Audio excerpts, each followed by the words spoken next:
Hello teachers, स्वागत है आपका प्राइमरी पिटारा चैनल की एक और वीडियो में। आज हम हासिल वाला जोड़ सीखने के आसान तरीकों पर बात करेंगे। ये सभी विधियां मेरे द्वारा मेरे विद्यालय में इस्तेमाल की गई हैं और मुझे इसके बहुत अच्छे परिणाम प्राप्त हुए हैं। संख्या है 45 और उसमें मुझे 78 को जोड़ना है। तो जोड़ सिखाने के लिए आप या तो बच्चे अपने छोटे बच्चे उंगली का इस्तेमाल करते हैं या लाइनों का इस्तेमाल करते हैं, वो लाइन खींच लेते हैं, या आप उन्हें ठोस वस्तुओं के माध्यम से सिखाते हैं, जैसे कुछ कंकड़ हो गए या तीलियां हो गई, इनके द्वारा आप उनको सिखाते हैं। अच्छा, हमको सिखा रिया है। तो हम एक एग्जांपल कोई सा भी ले लेते हैं। मान लीजिए हम यहाँ पे लाइन से बच्चों को जोड़ना सिखा रहे हैं। तो कैसे करते हैं, जैसे 5 लाइन है तो वो बच्चा 5 लाइन खींच लेता है, 1 2 3 4 5। उसके बाद 8 लाइन है तो बच्चा अभी 8 लाइन खींच लेता है, 1 2 3 4 5 6 7 8। उसके बाद सबको गिन के वो 13 काउंट भी कर लेता है। अब जब वो 13 काउंट कर लेता है तो सबसे बड़ा कन्फ्यूज़न सिर्फ यहाँ पे आता है कि 13 में हम बताते हैं 3 यहाँ लिख दो और 1 यहाँ लिख दो, यानी दहाई का अंक ऊपर पहुँचा दो, इकाई का अंक यहीं रहने दो। तो इकाई दहाई के चक्कर में उसको अभी नहीं डालना है। तो ये अज्ञात से ज्ञात की ओर का तरीका है। यहाँ पे क्या करेंगे, हम पूरा उसे बताना है। अगर आपका बेटा काउंट करके 13 आ गया है तो आप पूरा 13 एज इट इज़ यहीं पे लिख दो।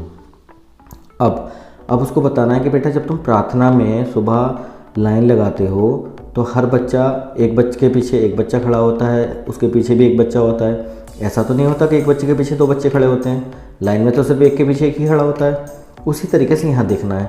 यहाँ पे लाइन में एक बच्चा खड़ा है, उसके पीछे एक बच्चा खड़ा है, लेकिन इसके पीछे 2 बच्चे कैसे आ गए?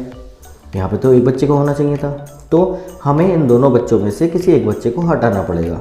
अब कौन से बच्चे को हटाएंगे? तो बेटा एक तो तुम्हारे सीधे हाथ पे है, एक तुम्हारे उल्टे हाथ पे है। यानी 3 देखो तुम्हारे सीधे हाथ पे आ रहा है। अपने दोनों हाथ रख के देखो, बच्चे के दोनों हाथ यहाँ रखवाएं और उनसे पूछवाएं कि 3 आपके सीधे हाथ पे है, 1 आपके उल्टे हाथ पे है।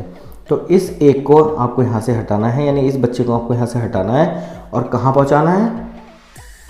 अगली लाइन में सबसे ऊपर। तो इससे अगली लाइन कौन सी है? इसमें सबसे ऊपर। उसके बाद फिर इसको बच्चा किसका ऐसे इसको काउंट करेगा लाइनों के थ्रू। जैसे यहाँ पे 1 है तो वो 1 लाइन खींच देगा, यहाँ 4 है तो यहाँ 4 लाइन खींच देगा, यहाँ 7 है तो यहाँ वो 7 लाइन खींच देगा। अब वो सारी काउंट भी कर देगा। 12 टोटल मिला के कितनी हो गई? 12। तो फिर उसे बताना है कि एज इट इज़ 12 पूरा यहाँ लिख दो।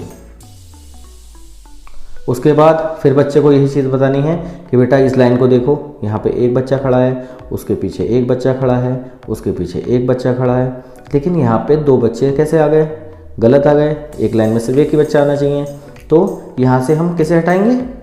सीधे हाथ पे कौन है? 2 और उल्टे हाथ पे कौन आ रहा है? 1। सीधे हाथ पे कौन आ रहा है? 2 और उल्टे हाथ पे कौन आ रहा है? 1। तो हमेशा उल्टे हाथ वाले को हटाते हैं।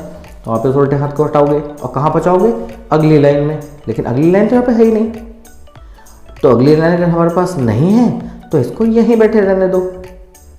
इस तरीके से आप बच्चों को ये जो इकाई दहाई का कॉन्सेप्ट है, यहाँ पे कि इकाई का अंक यहीं रहेगा और दहाई का अंक ऊपर पहुँचेगा, उसके कन्फ्यूजन से दूर कर सकते हैं। शाबाश बेटा, बहुत बढ़िया। अगर वीडियो को पसंद आई हो तो प्लीज़ इस चैनल को ज़रूर सब्सक्राइब करें। सब्सक्राइब करने में आपका कोई पैसा नहीं लगेगा। प्लीज़ सब्सक्राइब करें और प्रोत्साहन दें।